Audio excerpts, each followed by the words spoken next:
Assalamualaikum warahmatullahi wabarakatuh. Kami dari kelompok 1 PPG Prajabatan Bahasa Inggris Gelombang 2 akan mempresentasikan demonstrasi kontekstual filosofi pendidikan Indonesia dengan tema Pancasila sebagai entitas dan identitas bangsa Indonesia dan perwujudan profil pelajar Pancasila pada pendidikan yang berpihak pada peserta didik dalam pendidikan abad ke-21. Media visual yang kami gunakan adalah karikatur. Selanjutnya, pengenalan tokoh karikatur. Yang pertama, Bapak Agung Nugroho. Yang kedua, Ibu Aura Amalia Putri. Yang ketiga, Ibu Ariyanti. Yang keempat, Ibu Yustika Wulandari. Dan yang kelima, Ibu Tria Pasa.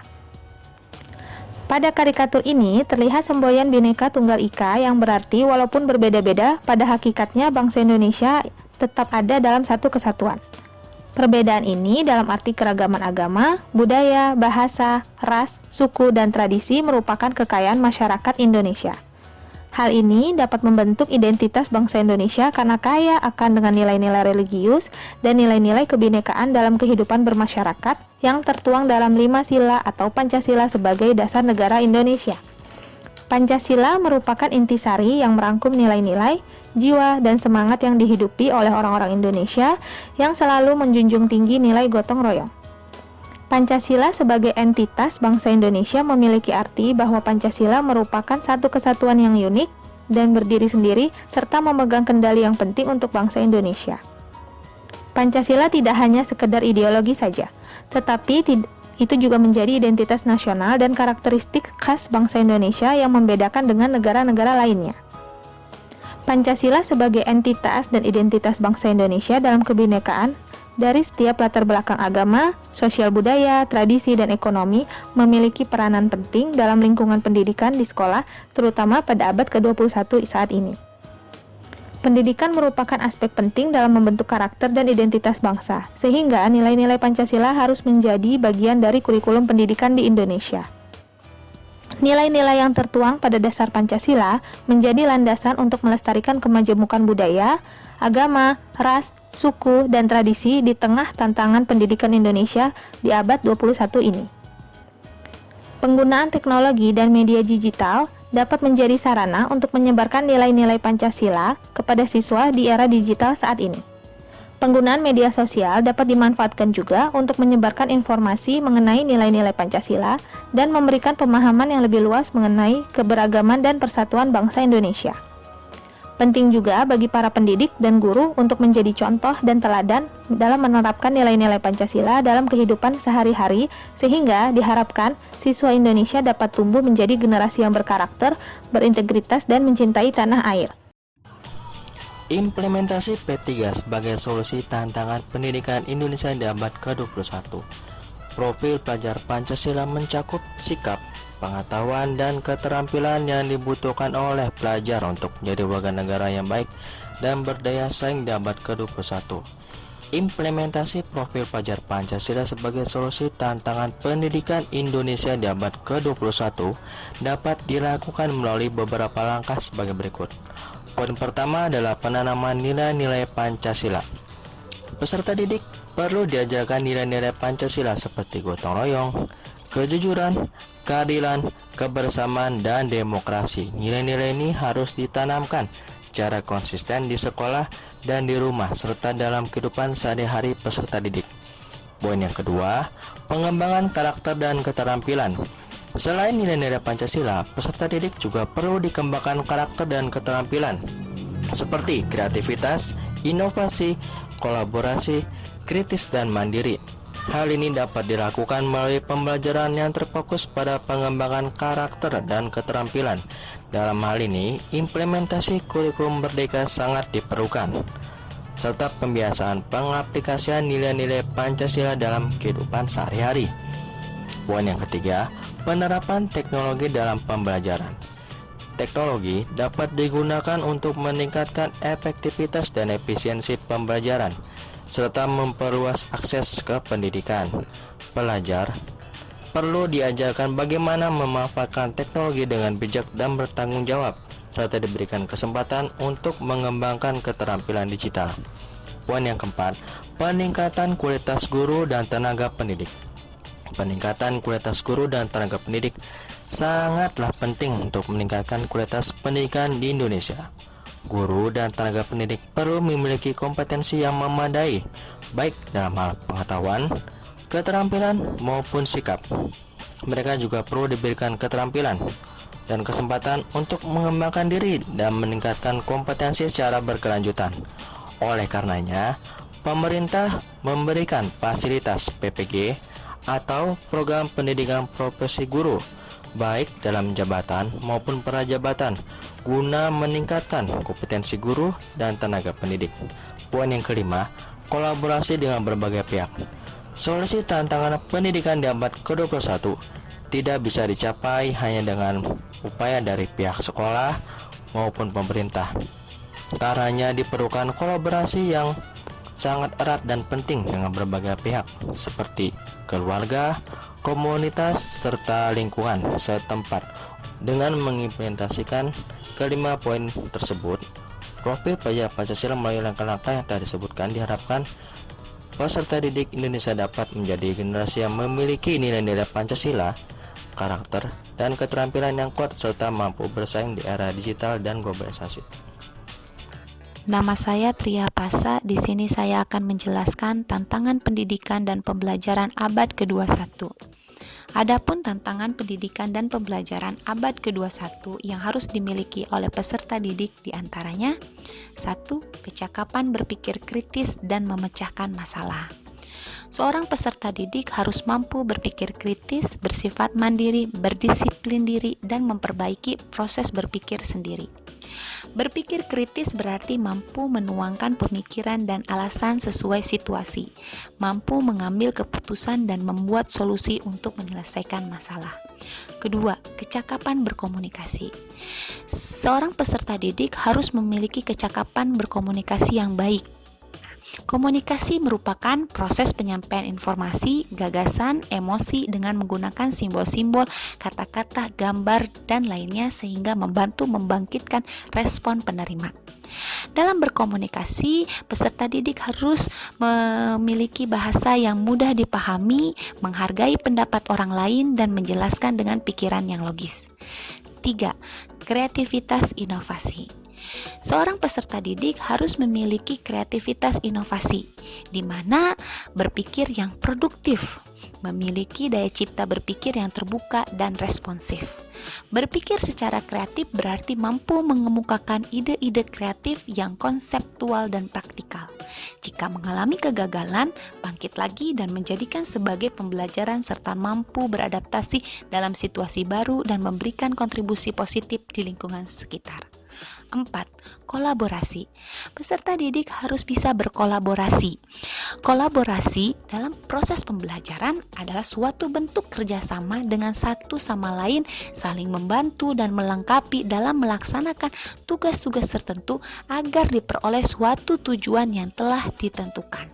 Oleh karena itu, peserta didik harus memiliki kemampuan dalam bekerja sama secara berkelompok dan mampu beradaptasi dalam berbagai peran dan kelompok.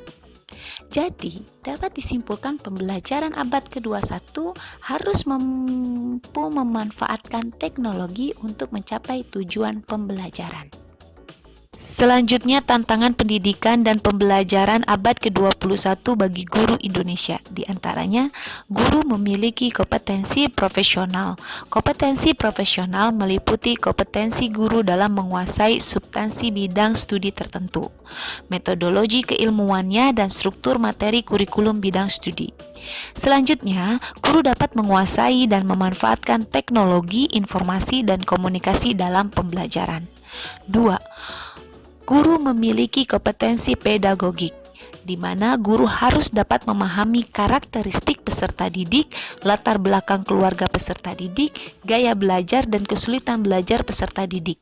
Selain itu, guru menguasai teori dan prinsip belajar serta pembelajaran yang mendidik, mengevaluasi proses dan hasil pembelajaran sehingga peserta didik mampu meningkatkan bakat, potensi, dan minatnya.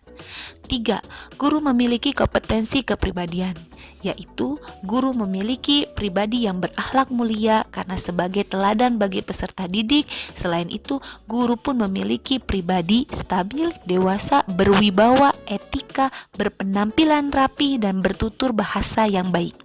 4. Guru memiliki kompetensi sosial. Di antaranya, guru mampu berkomunikasi secara efektif dan empati kepada peserta didik, orang tua peserta didik, sesama pendidik, tenaga kependidikan, dan masyarakat. Guru pun harus bisa berkontribusi terhadap pengembangan pendidikan di sekolah dan masyarakat, baik itu tingkat lokal, regional, nasional, ataupun global. Lalu, guru pun diharuskan memanfaatkan teknologi informasi dan komunikasi untuk berkomunikasi dan mengembangkan diri.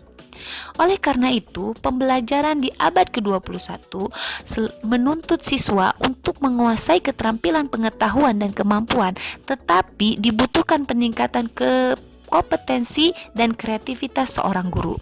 Sebagai seorang guru di abad ke-21, perlu kemampuan menguasai pengetahuan dan kemampuan beradaptasi dengan teknologi baru agar dapat memberikan pengaruh keterampilan dan pengetahuan tersebut kepada peserta didik guna menciptakan pendidikan yang maju. Pada slide ini, saya akan menjelaskan tentang 6 elemen profil pelajar Pancasila. Elemen yang pertama yaitu beriman, bertakwa kepada Tuhan Yang Maha Esa, dan berakhlak mulia. Elemen ini menjelaskan bahwa pelajar Indonesia harus memiliki akhlak yang baik dalam hubungannya dengan Tuhan Yang Maha Esa. Dalam hal ini, pelajar Indonesia harus memahami nilai akhlak dan ajaran agama dengan baik, serta dapat menerapkan pemahaman tersebut dalam kehidupan sehari-hari.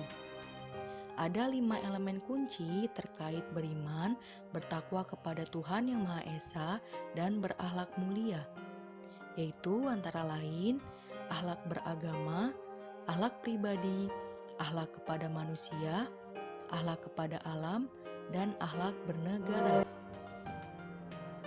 Elemen yang kedua yaitu berkebinekaan global. Elemen ini menjelaskan bahwa pelajar Indonesia harus mampu mempertahankan budaya atau nilai-nilai luhur, kearifan lokal, dan identitas bangsa.